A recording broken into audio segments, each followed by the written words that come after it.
우리가 복음서를 통해서 잘 알지요. 예수님께서 이 땅에 오셔서 회개하라 천국이 가까웠느니라 외치시면서 3년 동안 공생의 기간 동안 예수님께서 세 가지 사역에 힘을 쏟으신 것 우리가 잘 압니다. 가르치셨고 복음 선포하셨고 또한 병든 자들을 치유해 주셨죠.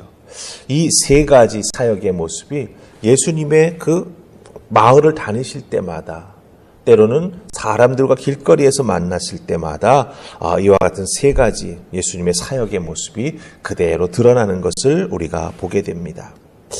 근데 이 사역을 계속 감당해 나아가시면서 베드로의 신앙 고백, 마태복음 16장 16절에 나오지요. 주는 그리스도시요 살아계신 하나님의 아들이십니다. 이 베드로의 신앙 고백을 기점으로 예수님은 이거 세 가지 사역을 해 나아가시는 과정 중에 특별히 제자들에게 예수님께서 고난 받으시고 죽으시고 그 다음에 부활하게 되신다라고 하는 것, 그것에 대해서 말씀해 주시는 거죠.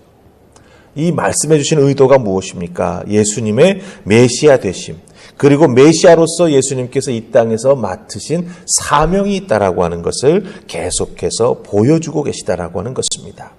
하지만 예수님과 함께하고 있는 예수님의 제자들은 어떻습니까? 예수님 그런 말씀을 해주시지만 그런 말씀을 통해서 예수님의 그 진정한 메시아의 모습이 점점 드러나 보여지지만 제자들이 예수님을 따라가는 모습은 그런 예수님의 모습과는 정반대되는 모습으로 움직여 나아가는 것을 보게 되죠.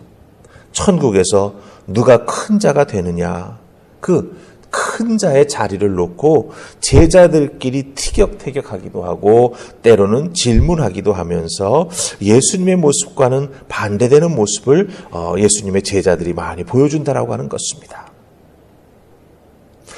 예수님의 뜻, 하나님의 뜻이 이루어지는 것이 아니라 제자들의 그런 모습을 보면 결국 자기 자신이 예수님을 따르는 목적은 다른 데 있다라고 하는 거죠.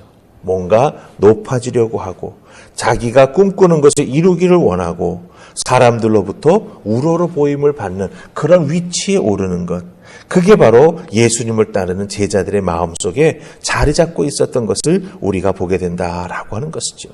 특별히 오늘 우리가 읽은 말씀은 이런 제자들의 마음과 모습이 더욱더 분명하게 드러납니다. 아주 대놓고 주님의 좌우에 앉을 자리를 요구하는 그 모습을 우리가 보게 된다라고 하는 것이죠. 도대체 예수님 따르는 자들이 무슨 생각을 가지고 이런 말을 하고 이런 요구를 하는 것일까요?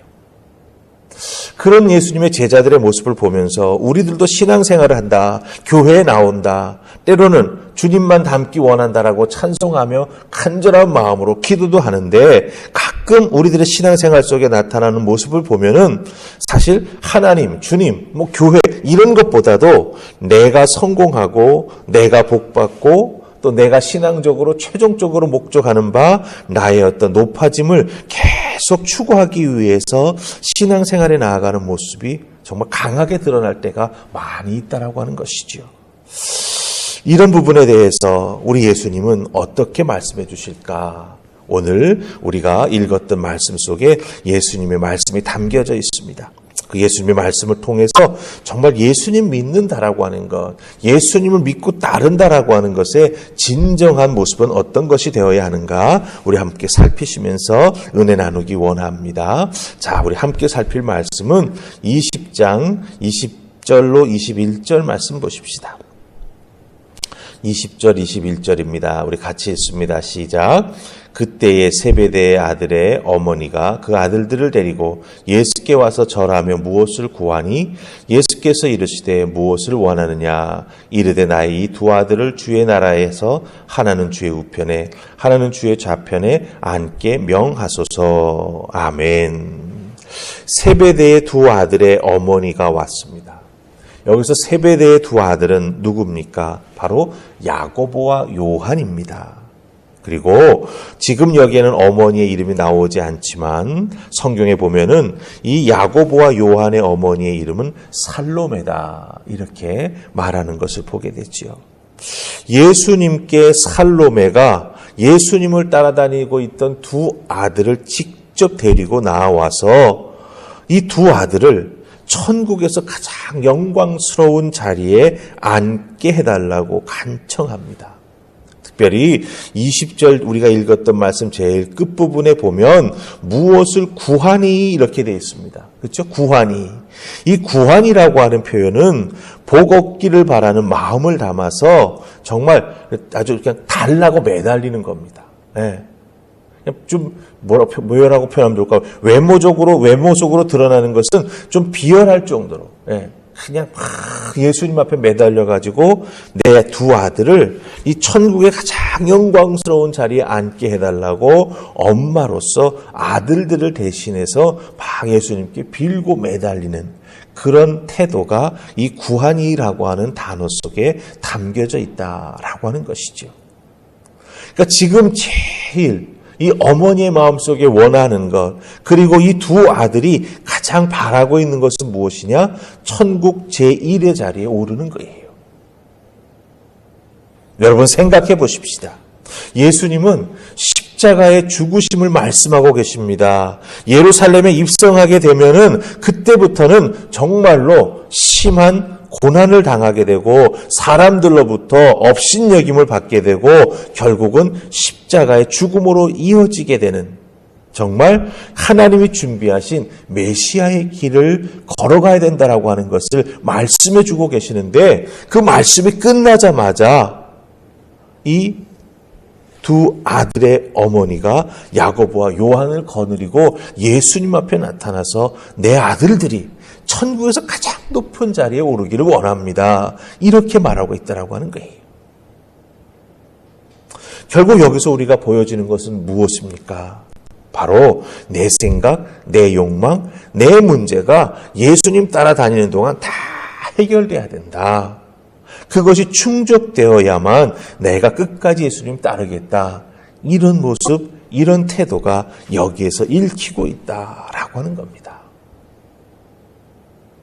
혹시 예수님을 믿고 의지하는 우리들의 마음속에도 이런 예수님의 두 제자, 그 어머니와 같은 마음과 생각이 있는 것은 아닌지 특별히 사순절 기간 우리가 돌아보아야 할 것입니다. 예수님은 우리의 영원한 생명 주시기 위해서 십자가의 길, 죽음의 길을 걸어가고 계시는데 우리는 그것을 통해서 내가 원하는 것, 내가 욕망하는 것, 내가 이 세상에서 꼭 갖기를 소망하는 것을 해결받으려고 더욱더 예수님을 다그치는 것은 아닌지 우리가 한번 우리들의 신앙의 모습을 잘 살펴보아야 한다라고 하는 것이죠. 자, 이런 그 부탁의 말을 예수님 들은 다음에 뭐라고 여기에 대해서 대답하십니까? 우리 22절, 23절 말씀 보십시다.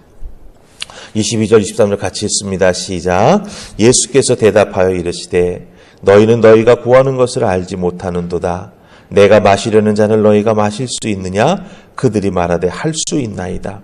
이르시되 너희가 과연 내 잔을 마시려니와 내 좌우편에 앉는 것은 내가 주는 것이 아니라 내 아버지께서 누구를 위하여 예비하셨든지 그들이 얻을 것이니라. 아멘. 자, 예수님 이렇게 요청하는 것에 대해서 22절, 23절에서 말씀해 주시죠. 대답해 주십니다.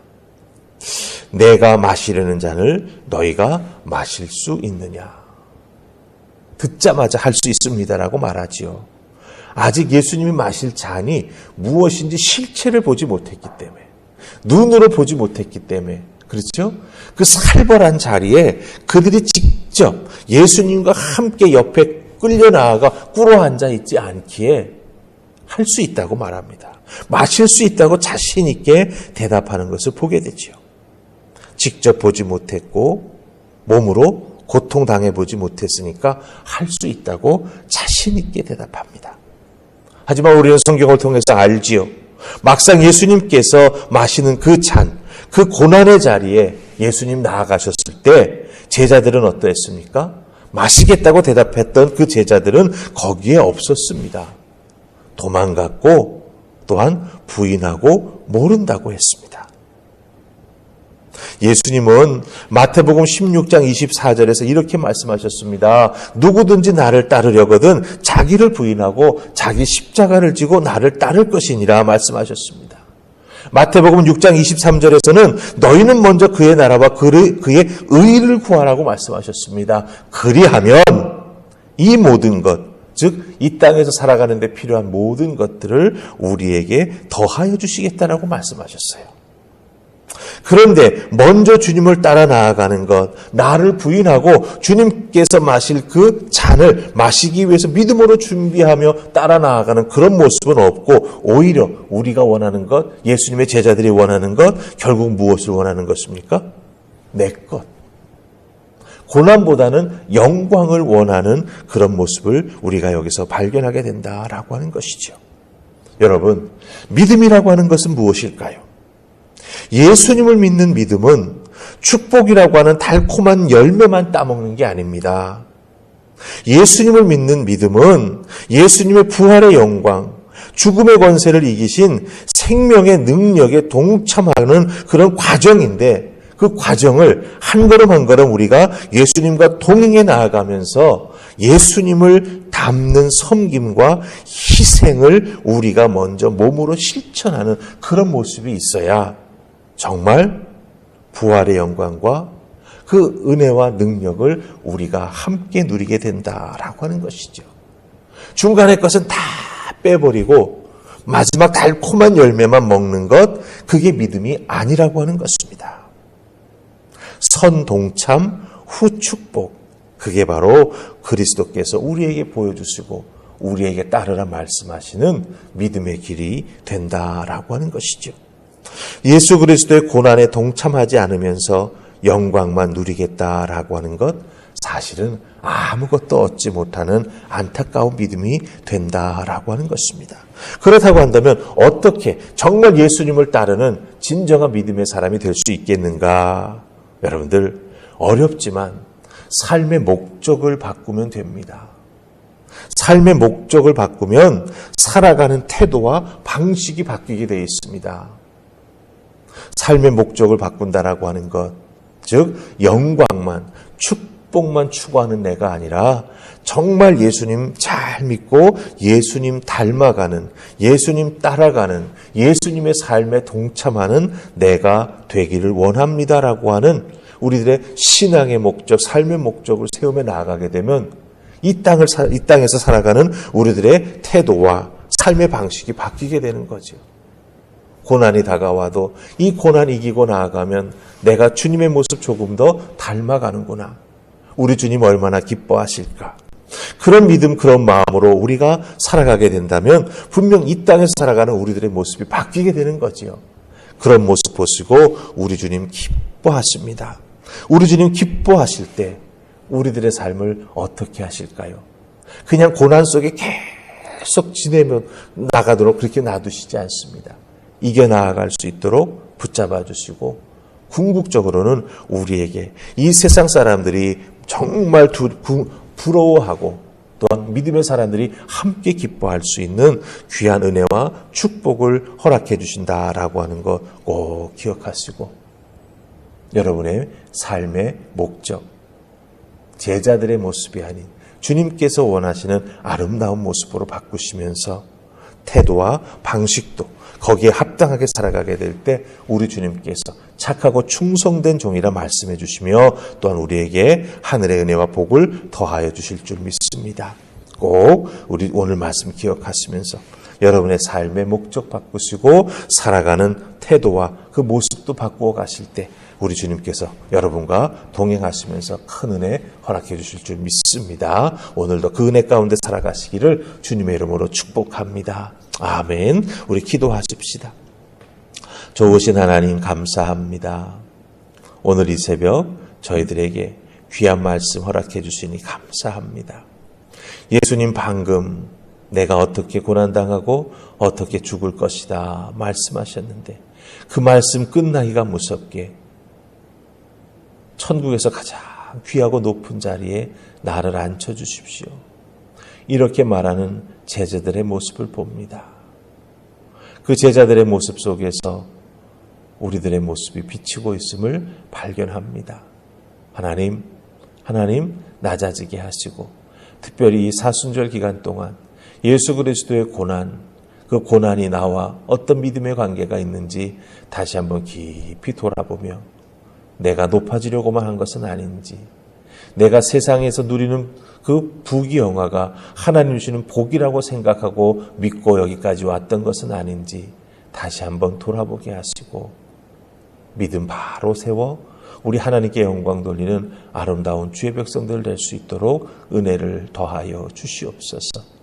감사하옵고 예수님 이름으로 기도하옵나이다. 아멘.